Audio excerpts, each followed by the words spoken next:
Ahora vamos a hacer que la ventana de la derecha del segundo piso se ilumine cuando pase la pelota por ahí. Para ello, copiemos la ventana de la izquierda. Si recordamos, cada una de estas ventanitas iluminadas es una imagen que se iluminaba a diferentes intervalos de tiempo. Como ahora la pelota pasa muy rápido, no da tiempo de hacer el juego de iluminación a intervalos. Más bien, necesitamos que la ventana en su totalidad se ilumine cuando la pelota pase por ella. La forma más rápida de hacerlo es seleccionar el grupo de ventanitas que conforman la ventana, le damos clic derecho y seleccionamos la opción Export Shape as Picture. Decidimos dónde en nuestra computadora queremos guardarla y le damos Save. Regresamos a nuestro proyecto y le quitamos la imagen que habíamos pegado, pues esta imagen conserva las ventanitas separadas, y en su lugar vamos a usar la nueva imagen que acabamos de convertir. Vamos a Insert, insertamos la imagen y la colocamos donde debe de estar. Ahora le creamos un estado invisible a la ventana y le decimos que sea la imagen inicial. Vamos a la línea de tiempo y le cambiamos su nombre. Le pondré ventanitas D. Para activarla, le creamos un trigger que diga cambia el estado de ventanitas D a normal cuando la pelota 3 entrecruza la ventanita D.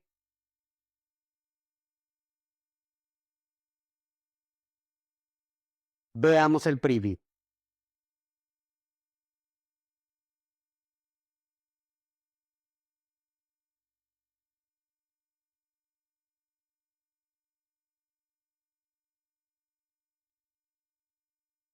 Para finalizar esta animación, vamos a iluminar la ventana inferior izquierda cuando la animación termine.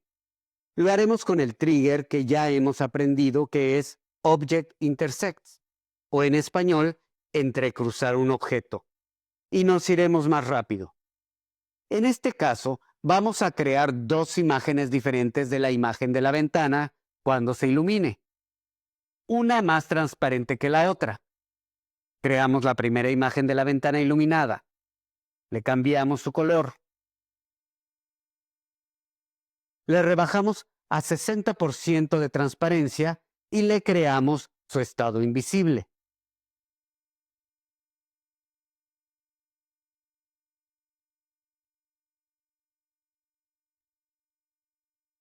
Seleccionamos esta imagen transparente como la imagen inicial.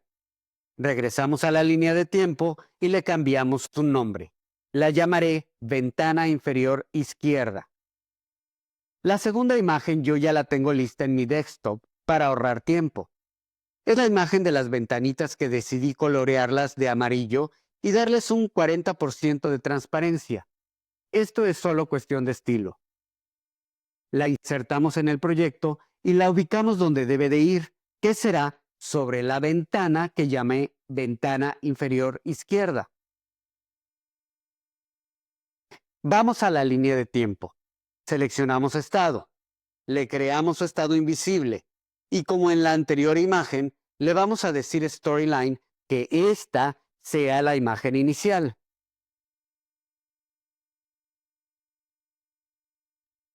Regresamos a la línea de tiempo y la llamamos ventanitas 8 inferior izquierda.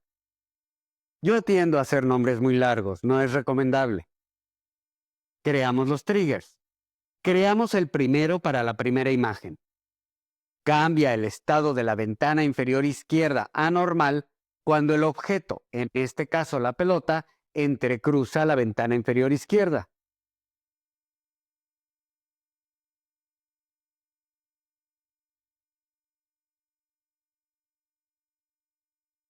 Y copiamos este trigger y lo pegamos para cambiar las especificaciones más rápido.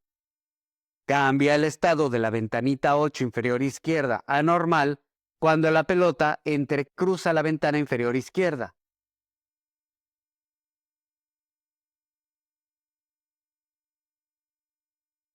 Veamos el preview.